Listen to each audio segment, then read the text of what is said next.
ప్రభువైన యేసుక్రీస్తు యొక్క పరిశుద్ధ నామంలో మీ అందరికీ వందనాలండి. ఈరోజు మీతో ఒక మంచి మాటను పంచుకోవాలని ఆశపడుతున్నాను. ఏమిటంటే, ఇదిగో లోకంలో ఎక్కడ చూసినా చిన్నల నుండి పెద్దల వరకు కూడా ఇదిగో ప్రతి ఒక్కరి హృదయాల్లో నాటుకుపోయింది అసూయ, ద్వేషం, కల్మషం, దుర్మార్గం అందరిలో నరాన నిండిపోయింది. దానికి కారణం ఏంటంటే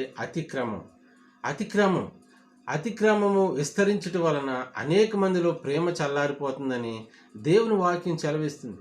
నిజమే, ప్రేమ అనేక పాపములను కప్పును అని దేవుని వాక్యం సెలవిస్తుంది.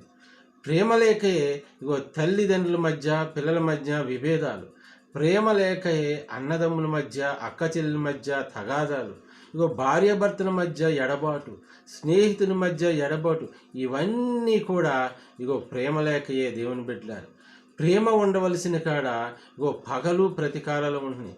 ప్రేమను పెంచుకోవలసిన స్థితిలో ఇగో పగలు ప్రతీకారాలను పెంచుకుంటున్నారు.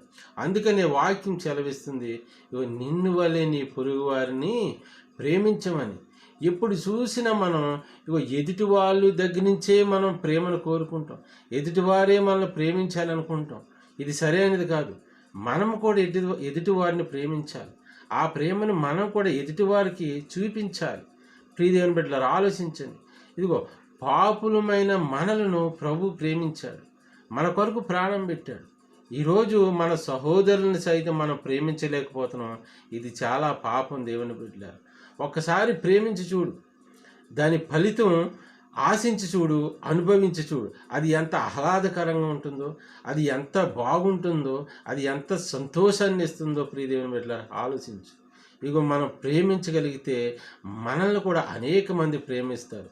దేవుణ్ణి మనం ప్రేమిస్తున్నాం, దేవుడు మనల్ని ప్రేమిస్తున్నాం. అలాగే మన సహోదరుని కూడా మనం ప్రేమిస్తే ప్రియదేవుని బిడ్డలారా, అది ఎంతో ఆనందంగా ఉంటుంది, సంతోషంగా ఉంటుంది.